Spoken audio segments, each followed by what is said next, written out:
좀 전에도 임승관 질병청장과 그 보건복지부 그 더불어민주당 의원님들 전부 함께 있는 가운데 네. 그 이야기를 하고 왔습니다. 특별법이 취지를 알고 있느냐? 예. 취지를 이해를 못 하고 있어요. 예? 이 코백회라는 것을 맡고 계신데 이 코백회라는 게 뭔지 좀 설명을 먼저 좀 해주시겠어요? 사단법인 코로나19 백신 피해자 가족 협의회는 순수 백신 접종 후 사망하시거나 아니면 중증 피해를 입으신 분들이 단 한 명이 가입하는 그런 그 피해자 가족 협의회고요. 예. 유나 이제 지금도 그렇듯이 앞으로도 물론 뭐 많이 나올지는 모르겠지만 정부하고 유일하게 소통을 하고 있습니다. 예. 정부하고 소통을 하고 있는 거의 유일한 단체라고 봐도 되겠군요. 그러니까 코백회 회장을 맡고 계신데 원래 시민단체 활동을 하거나 그런 건 아니셨던 걸로 알고 있거든요. 저는 평범한 그 한 청년의 작업치료사의 아버지였습니다. 작업치료사요? 네. 그건 어떤 거예요?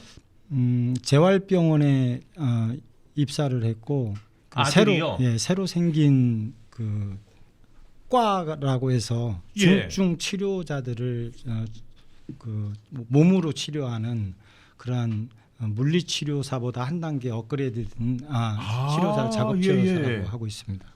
아들이 그러니까 그 자격을 가졌던 그런 분의 아버지, 평범한 아버지였는데 그러다가 갑자기 어떻게 어떤 과정을 거쳐서 이렇게 코백회 회장까지 맡으신 거예요?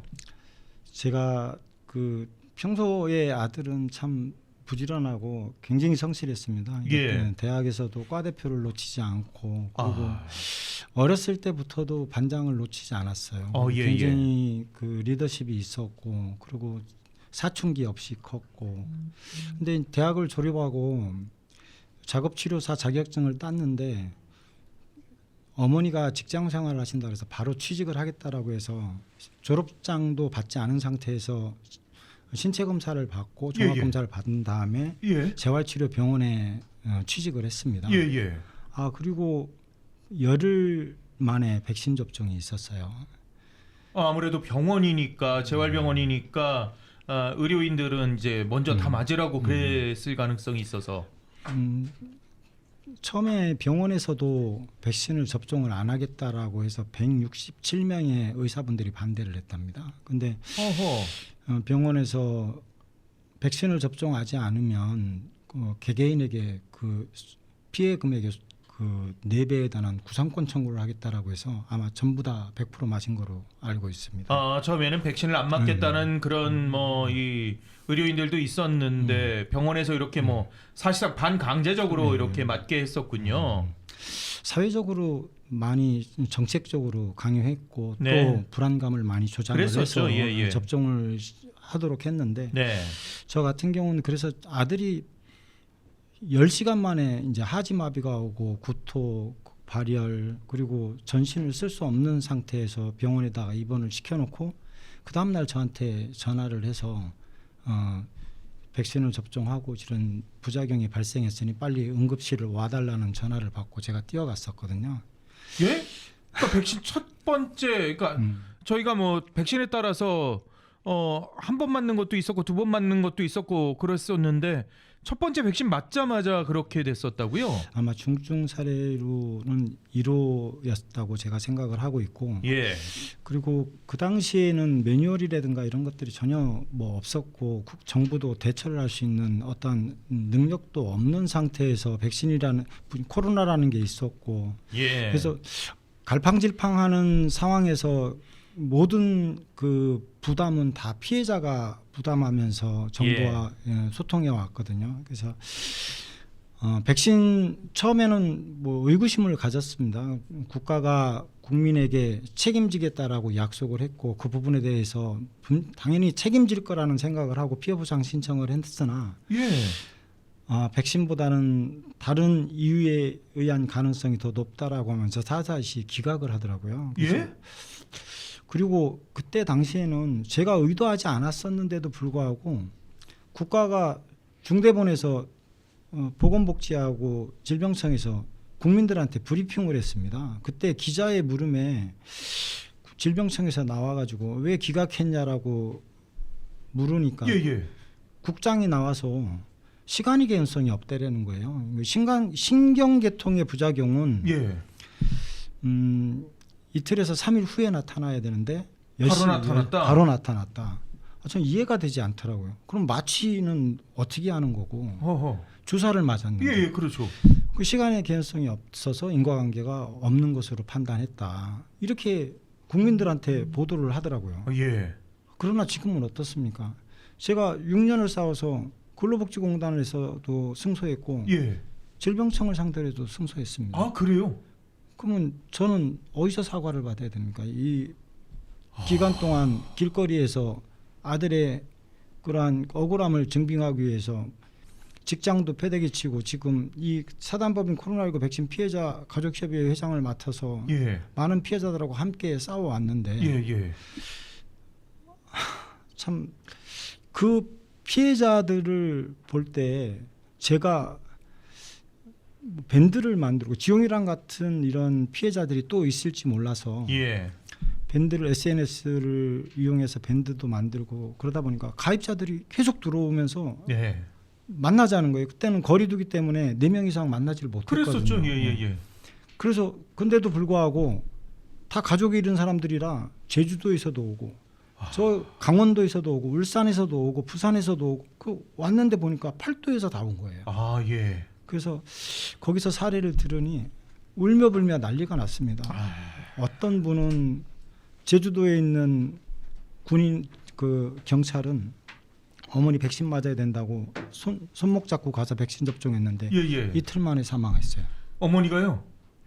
그리고 그때 당시 백신 접종을 안 하면 비행기를 탈 수 없어서 여행 다 패키지 만들어 놨는데 엄마 이거 백신 접종 안 하면 여행 못 가니까 백신 맞아야 돼도 끌고 가서 백신 접종하고 또 사망하셨어요.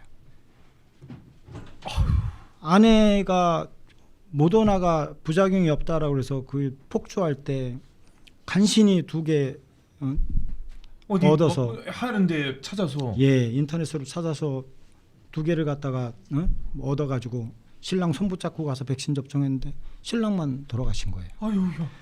그 어떻게 사냐고요. 그 막 아수라장이 돼버렸습니다. 그때 피해 그 사례 얘기하면서 그러면서 제 눈을 쳐다보면서 회장을 좀 맡아달라고 하는데 제가 못 맡겠다고 해서 전 능력도 없고 정말이지 저도 간 피해자고 거기에 대한 지식도 없다. 근데 사실 가만히 생각해 보니까 갑자기 발생한 그 재난에 뭐 누가 어떤 소견이 있고 누가 어떤 의식이 뭐 어떠한 고견이 또 있겠습니까? 그래서 안 된다고 했는데 자꾸들 그 쳐다보는 눈망울 때문에 제가 그러면 적임자가 나타날 때까지 좀 맡아서 할 테니 그때까지만 좀 하자라고 했는데 벌써 그게 6년이 된 거예요? 6년이 됐습니다. 이게 김두경 회장님도 아들이 아직까지 병석에 있는 상황이고 그런데 또 어떤 분은 부모한테 효도한다고 그렇게 백신을 맞으라고 했는데 돌아가시게 만든 상황이 돼버렸고 장본인이 됐고 내 남편이랑 같이 여행 가려고 백신 맞으라고 그랬는데 결국 참 남겨진 사람들은 어떻게 살아가야 됩니까?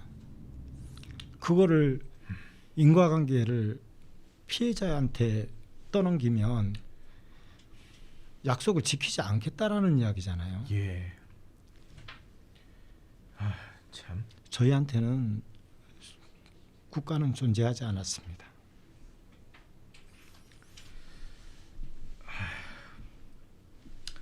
이게 회장님 언제부터 이게 나만의 일이 아니구나 우리 집만의 일이 아니구나 이런 생각을 하시게 되셨었어요?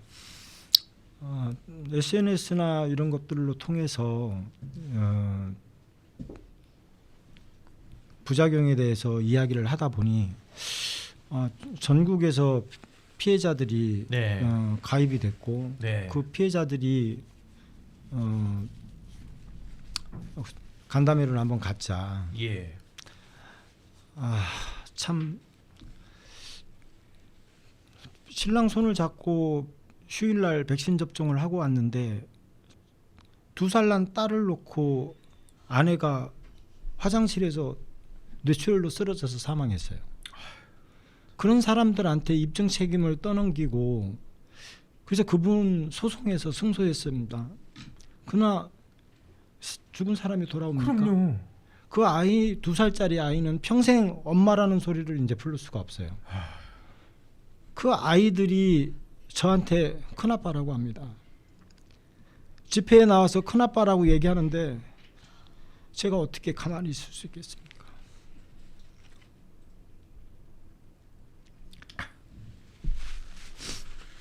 이게 참